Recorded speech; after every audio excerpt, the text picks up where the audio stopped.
friends, it's Therese and welcome back to my channel. Today's video is going to be me discussing my 5-star predictions that I plan to vlog and document throughout the year of 2023. I initially got this idea from my lovely friend Lisa, so I'll leave her channel linked down below, and I believe her 5-star predictions for 2023. She did this last year and I was like, I think I should do this because if you guys have been following me for a while, you know that I probably keep an eye out on like a handful of new releases, and then I struggle keeping up with my backlist. So in order to kind of accommodate for that and to make up for it, I will be doing what Lisa did and do a 5-star predictions vlog video where I list off 10 books, 5 2023 releases and 5 backlisted releases, and then try to read through them and vlog them and talk about my thoughts. I'll be doing one from each list each vlog because I was watching her vlogs all throughout last year and I was like, this is actually a really smart idea. And as someone, as you all know, I just finished the Renegade series last year, among other series. I need to kind of get through series, I need to get through releases, I need to do the thing and get through my backlist as well. So let's just kind of get into the video. So yeah. So we're gonna start off with the backlisted books first because I feel like everyone gives a lot of attention to the new releases, and I just want to give them some love because I have been ignoring them for far too long. But I will be leaving all the books that I mentioned in this video down below, and keep an eye out for follow-up videos, follow-up vlogs where I talk about them. So the first backlisted book on this list is Monday's Not Coming by Tiffany D. Jackson. I read Grown back in I think 2021 or 2020. Love the book, and I have heard nothing but good things about this book. This is a YA contemporary following a young girl named Claudia. Yeah, Claudia. Claudia is a young girl in high school who seems to be the only one who's taking note that her best friend Monday is missing and not coming home. She then takes matters into her own hands and looks to figure out what happened to her best friend, if they can still save her, if she's ever coming back, and all the heartbreaking things around this. And as she's digging deeper and deeper into the fact that her best friend is missing, she's realizing that not a lot of people realize where Monday was seen last and why people's memories of Monday seem to be slowly disappearing in general. I have heard really good things about this book. Initially, White Smoke by Tiffany D. Jackson was on this spot on the list, and then I remembered that I had been wanting to read Monday's Not Coming. So that is the first, so I was like, I need to replace it. We'll put in White Smoke for Trick or Treat-a-thon, and I was just like, this needs to be like top priority because I desperately would like to read this book because I've heard such good things about it. The next one is The Air by P.K. Reeves. This is actually something that my friend TB showed me a couple days ago, and I was like, I need this on my backlist. It works because it sounds up my alley. It's a new adult paranormal fantasy following a young girl who should have died in a car crash. You know, she had everything lined up for her, and then she almost gets in this car crash. And now that she's like kind of stuck in this weird in-between of trying to process this car crash or figuring out what happened, she's starting to get pulled inevitably into the magic that is hiding inside of our own world.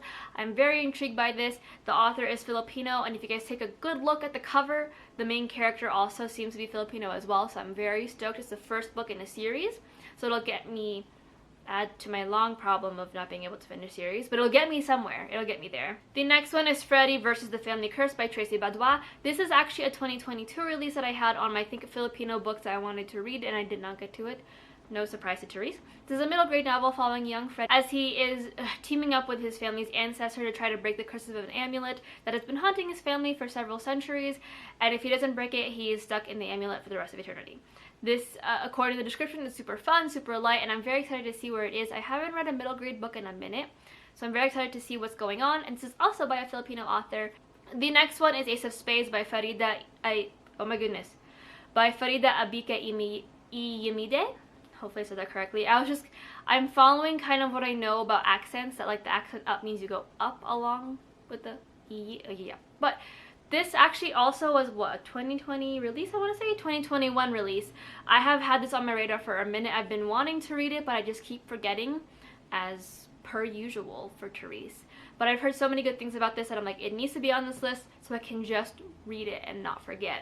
But this is a YA thriller novel following a young girl who enters an academy of sorts, kind of like dark academia, where we kind of tackle institutionalized racism and systematic racism within the walls of this academy. It also low-key gives me like Pretty Little Liars vibes, where someone's texting all of these dark secrets that are coming to light. So I'm intrigued to see what's going on. I have heard nothing but good things about Ace of Spades, and I'm very excited to see where I lie within that spectrum of enjoying the book. I have a feeling I will enjoy it just because it seems like it's right up my alley.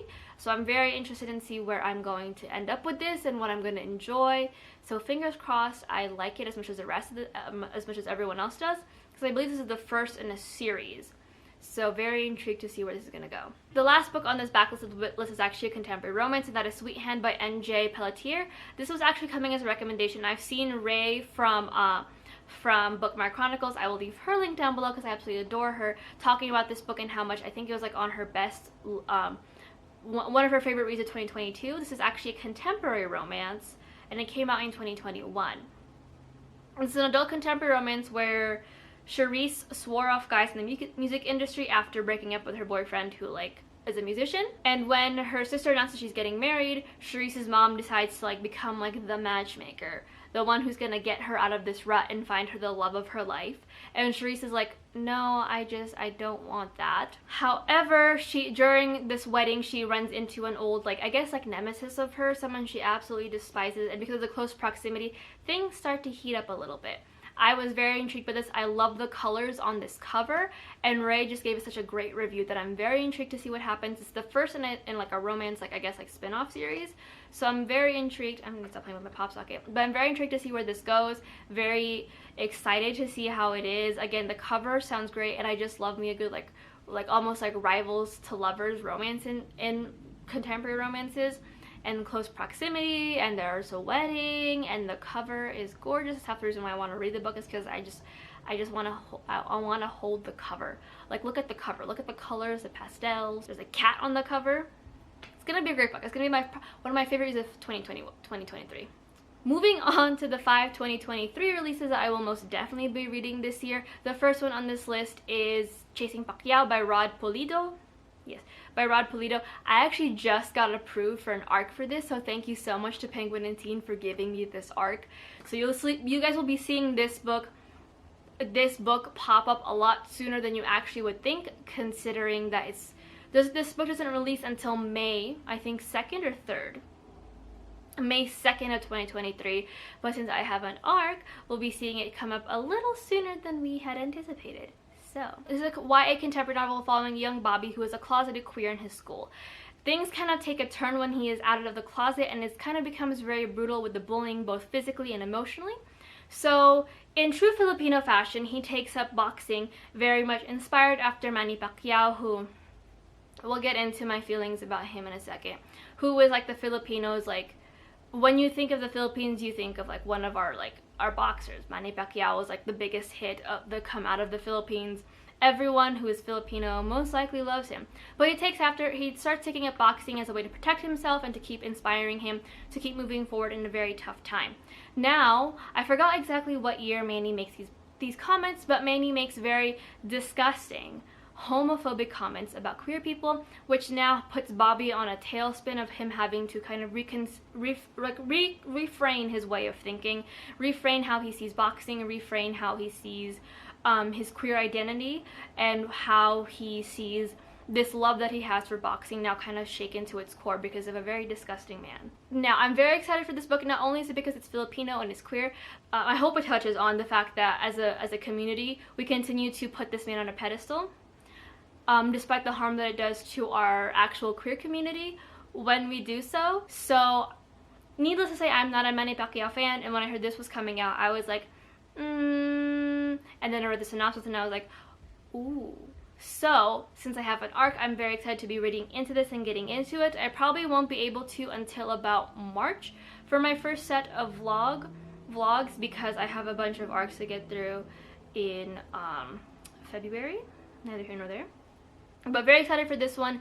Excited to see what Ron Pulido has in store for us, and I know for sure that I'm going to cry like a lot. So let's go. For this next one, I'm going to have to read the synopsis because it just sounds so lyrical from the synopsis itself. And that is The Last Tale of the Flower Bride by Roshani Chosky. This is an adult gothic novel. Very excited to hear about this. Like, I've heard of Roshani Chosky before. Very intrigued to see what they have in store for us. I heard a lot of mixed things about like that one book that they're very well known for, but this sounds beautiful. So let me just go ahead and read this for you guys. A sumptuous gothic-infused story about a marriage that is unraveled by dark secrets, a friendship cursed to end in tragedy, and the danger of believing in fairy tales. Once upon a time, a man who believed in fairy tales married a beautiful, mysterious woman named Indigo Maxwell Castañeda. He was a scholar of myths, she was an heiress to a fortune. They exchanged gifts and stories they believed would live happily ever after. And in exchange for her love, Indigo extracted a promise that her bridegroom would never pry into her past. But when Indigo learns that her estranged aunt is dying and the couple is forced to return to her childhood home, the House of Dreams, the bridegroom will soon find himself unable to resist. For within the crumbling manor's extravagant rooms and musty halls, there lurks the shadow of another girl, Azure, Indigo's dearest childhood friend who suddenly disappeared. As the house slowly reveals his wife's secrets, the bridegroom will be forced to choose between reality and fantasy, even if doing so threatens to destroy their marriage or their lives. Ha! And it's also compared to Mexican Gothic. I have And Invisible Life of Addie LaRue, which I haven't read that one, but I have read Mexican Gothic, where she's right here. So, ha! I'm so excited for that one. It sounds hauntingly beautiful, and I cannot wait to read it. It's just, mwah. It's everything I've ever wanted. And like the cover is absolutely gorgeous, like the colors. Super excited, and hopefully Roshani Chusky will end up being on the list of authors that I love, but we will see, because I feel like everyone has kind of a weird hit or miss when it comes to her novels. At least specifically that one that came out, it has a green cover. I think it's something about serpents. I'll throw it up on the screen, I can't remember, but I can picture the cover, I just can't picture the words on the cover. This one doesn't have too much of a synopsis because it doesn't even have much of a cover, but it's set to come out in September, and it's by one of my favorite authors, and that is A Tempest of Tea by Hafsa Faizal. Y'all know I love Hafsa Faizal. I read We Hunt the Flame, and it's one of my favorite books in the world. I need to reread the series. It's gonna be great. But I believe this is an adult? Okay, no. This is a YA high fantasy, pitched as King Arthur meets Peaky Blinders with vampires. It's following a gang of outcasts in the deadly heist led by Arthur Casimir to save her tea room, which fronts as an illegal bloodhouse, and then local vampires can purchase fresh blood. Like, it just sounds so good and so interesting that I have to put it on the forefront of this list, and I cannot wait for September to roll around, because I think this will be perfect to read during spooky season. But we will also see, because I have another spooky book on here, which was The Tale of the Last Flower Bride, so we will find out. But I'm very interested in this book and to see where it goes, and I'm very intrigued because it's Hafsa Faizal and they're vampires, and we all know those are my two favorite things in the world, which is Hafsa Faizal books and books about vampires. It's gonna be a good time. It's gonna be a good time.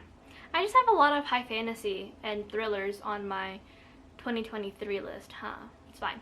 The next book is The Invocations by Crystal Sutherland. This is a YA high fantasy where we discuss about Zara, who believes that magic has to exist because it makes more sense than finding out that her sister had been murdered by a serial killer. She ends up joining a cult, or partaking in the occult, in an attempt to bring her sister back from the dead, and as that happens, spookier and spookier things happen. Jude Wolf is another half of this, where she finds out she's dying and she kind of partakes in sells her soul in a sense, and things start dying around her. Now both Jude and Zara meet a witch who can find help with their predicament, their issue, and find themselves thrust into a very dark and disturbing world.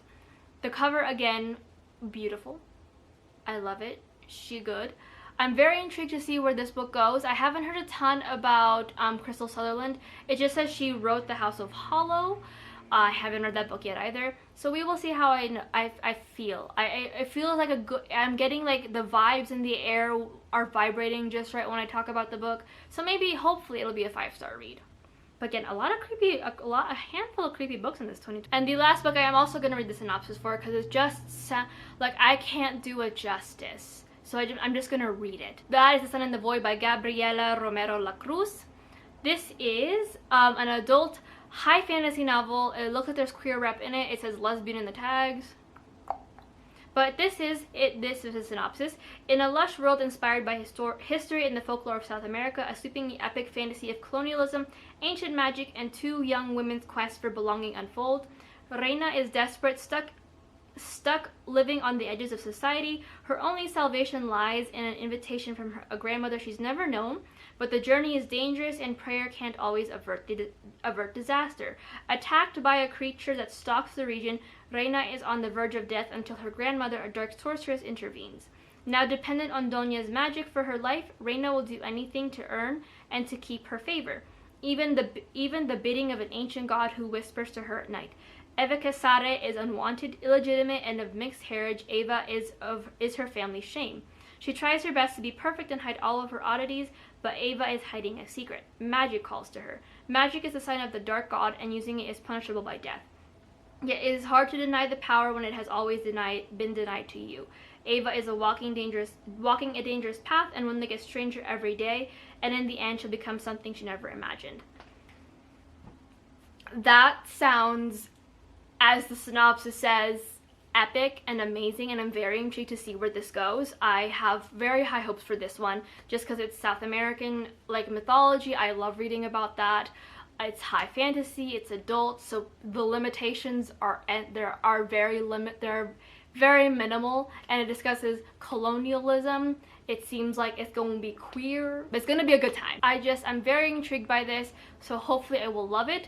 Again, like I said with the last one, The Invocations, when I say The Son of the Void by Gabriela Romero La Cruz, the air just vibrates differently. The vibes are there, so I'm very intrigued to see where this goes, and I'm very excited to see what happens.